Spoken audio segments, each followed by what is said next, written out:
आपने आज सदन में एक बात कही थी कि पहले एक दौर था, एक समय था जब लोग सरकार में आने के लिए रोते थे और अब एक दौर है, अब एक समय है कि अब सरकार में आकर रोते हैं। इस बात के लिए रोते थे कि हम सरकार में आ जाएं और आज सरकार के भीतर जो मंत्री हैं वो रो रहे हैं कि हमारी कोई पूछ ही नहीं। जो 118 को लेकर एक मुद्दा लगातार चला हुआ है, उन्होंने कहा कि एक सोर्स ऑफ करप्शन जो है वो बन चुका है। क्या कहेंगे? ऐसी बात कह रहे हैं कि ये सोर्स ऑफ करप्शन है। अगर उनके पास इतनी जानकारी है तो उन करप्शन वालों को पकड़े।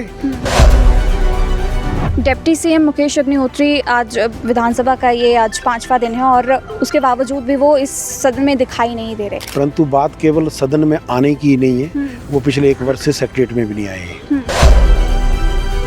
नमस्कार, द समर न्यूज़ हिमाचल देख रहे हैं आप। मैं हूं आपके साथ शगुन कश्यप। धर्मशाला में इन दिनों शीतकालीन सत्र चला हुआ है। तमाम मुद्दों को लेकर सत्ता पक्ष और विपक्ष एक दूसरे पर आक्रामक बना हुआ है। इस वक्त हमारे साथ खास बातचीत करने के लिए मौजूद हैं भरमौर पांगी से भाजपा विधायक डॉक्टर जनक राठी। सबसे पहले आपका बहुत बहुत स्वागत है सर। धन्यवाद। आपने आज सदन में एक बात कही थी कि पहले एक दौर था, एक समय था जब लोग सरकार में आने के लिए रोते थे और अब एक दौर है, अब एक समय है कि अब सरकार में आकर रोते हैं। ये व्यवस्था परिवर्तन है जी। कि पहले लोग इस बात के लिए रोते थे कि हम सरकार में आ जाएं और आज सरकार के भीतर जो मंत्री हैं वो रो रहे हैं कि हमारी कोई पूछ ही नहीं है। तो जब सत्ताधारी दल के मंत्रियों की कोई पूछ नहीं है तो हम तो भारतीय जनता पार्टी के हैं, विपक्ष के हैं, तो हमारा क्या ही बात यहाँ पर सुनी जा रही होगी वो आप समझ सकते हैं। जी। मंत्री हर्षवर्धन की ओर से एक बात आज कही गई थी कि कर्ज अगर भाजपा 27 में आती है तो उन्हें भी प्रदेश को चलाने के लिए कर्ज जो है वो लेना ही पड़ेगा। एक और बात उन्होंने, जो 118 को लेकर एक मुद्दा लगातार चला हुआ है, उन्होंने कहा कि एक सोर्स ऑफ करप्शन जो है वो बन चुका है। क्या कहेंगे इस पर? देखिए, ये तो बहुत विडंबना है कि प्रदेश सरकार के मंत्री सरकार में रहते हुए, मंत्री रहते हुए ऐसी बात कह रहे हैं कि ये सोर्स ऑफ करप्शन है। अगर उनके पास इतनी जानकारी है तो उन करप्शन वालों को पकड़े। भाई, किस लिए लोगों ने आपको चुना है? ये सरकार किस लिए लोगों ने बनाई है? कि व्यवस्था में सुधार हो, भ्रष्टाचार ना हो, लोगों को सुविधा मिले। जब उनको इतना मालूम है कि इतना भ्रष्टाचार हो रहा है इस सेक्शन में, तो उसके समाधान करें। ये उनका दायित्व बनता है।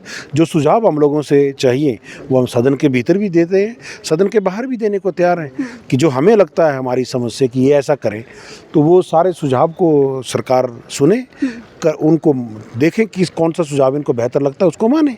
हम ये थोड़ी बोल रहे हैं कि हमारे सुझाव को मानने के लिए बाध्य हैं, पर सुझाव देना हमारी ड्यूटी है। और इसी बात के लिए हम जो भी ये किसी भी बिल में अमेंडमेंट लाते हैं तो हम सुझाव देते हैं। हम हिमाचल के 18 लाख लोगों की बात को सदन के भीतर कहते हैं। मैं एक आंकड़ा बताना चाहूँगा।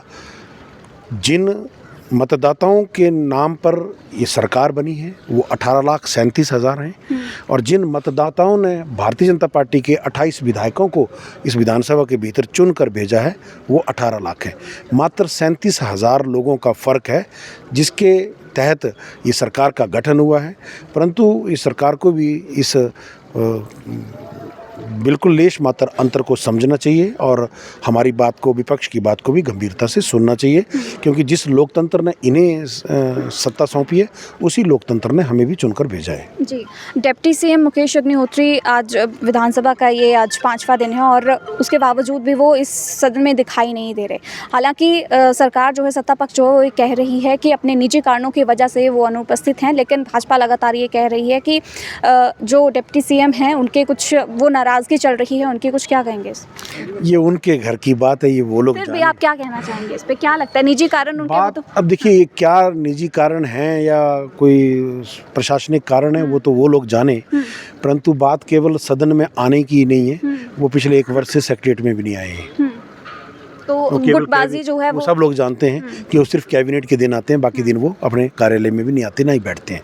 तो वो क्या कारण है, क्यों वो नाराज़ हैं, ये तो सरकार को चिंतन करना चाहिए और इसका समाधान करना चाहिए, क्योंकि कहीं ना कहीं इससे प्रदेश के प्रशासनिक ढांचे पर भी असर पड़ता है और साथ ही साथ प्रदेश के कार्यों को भी प्रभावित ये बात करती है। एचआरटीसी के 435 रूटों को बंद करने की बात आज सीएम द्वारा कही गई है। आपके भी इलाके के कई ऐसे रूट होंगे जो कि जहां पर आना जाना लोगों के लिए बहुत परेशानी का एक उन्हें सामना करना पड़ता होगा, क्या कहेंगे? देखिए, ये तो सरकार को सोचना चाहिए कि ग्रामीण क्षेत्रों में लोग, गरीब लोग रहते हैं, और जब एचआरटीसी के रूट्स बंद कर दिए जाएंगे तो कैसे लोग अपने गांव से अपने शहरों तक आएंगे जाएंगे। और वैसी परिस्थिति में टैक्सी वो चालक जो हैं या प्राइवेट गाड़ियों, कई बार लोगों से जो है वो ज़्यादा पैसा वसूल ले रहे हैं, उस वजह से बेचारे गरीब लोग, एक तो पहले ही उनके पास रोज़गार नहीं है, मनरेगा की दिहाड़ी समय पे नहीं मिल रही उनको, सारी चीज़ें उनके कमाई के साधन कोई नहीं है, खेत जो उनके खलिहान वो मानसून में तबाह हो गए हैं। तो ये तो खुद सरकार को चिंतन करना चाहिए। देखिए, सरकार ने ये लिखा कि संसाधनों की कमी से हम उन रूट्स को बंद कर रहे हैं। तो मुझे लगता है कि यातायात व्यवस्था लोगों तक सुविधा मिले, ये सरकार की जिम्मेवारी है। और प्राइवेट रूट्स तो दनादन चल रहे हैं उन्हीं ट्रैक्स पे, केवल सरकारी रूट्स को उन्होंने बंद किया है। तो वो कहीं ना कहीं सरकार की मिलीभगत है अपने चहेतों को लाभ पहुंचाने के लिए। 4 दिसंबर को किस एक बड़ा जो रोष प्रदर्शन है भाजपा कर रही है, क्या संदेश एक जाएगा कांग्रेस को? भाजपा नहीं कर रही है, वो हिमाचल की जनता कर रही है। ऑर्गेनाइज तो लेकिन भाजपा ने लोगों की आवाज़ पर, लोगों की मांग पर इस प्रदर्शन के लिए आयोजन किया है, क्योंकि हमें प्रत्येक भाजपा के नेता को उनके चुनाव क्षेत्र से लोगों का यह दबाव था कि हम सरकार के खिलाफ प्रदर्शन करना चाहते हैं, तो हमें इसमें मदद करें। तो भारतीय जनता पार्टी ने इस सारे प्रदर्शन को ऑर्गेनाइज करने में लोगों की मदद कर रही है। परंतु मैं स्पष्ट कहता हूँ, ये हिमाचल के आम जनमानस है जो अपने दुखों को व्यक्त करने के लिए 4 तारीख को यहाँ आने वाले हैं। जी, बहुत बहुत धन्यवाद सर आपका हमारे साथ बातचीत करने के लिए। तो ये थे हमारे साथ भरमौर से भाजपा विधायक डॉक्टर जनक राज जी, जिनसे हमने खास बातचीत की। और विधानसभा में इन दिनों जहाँ जो हंगामेदार ये सत्र लगातार इतने दिनों से बना हुआ है, इसको लेकर हमने खास बातचीत की। और उन्होंने एक बार फिर सदन के अंदर तो वो अक्सर सत्ता पक्ष को घेरते हुए नज़र आते हैं, लेकिन सदन के बाहर भी उनका इसी तरीके से बेबाक जो अंदाज़ है वो हमेशा यूं ही नज़र आता है। तो देखते रहिए द समर न्यूज़ हिमाचल।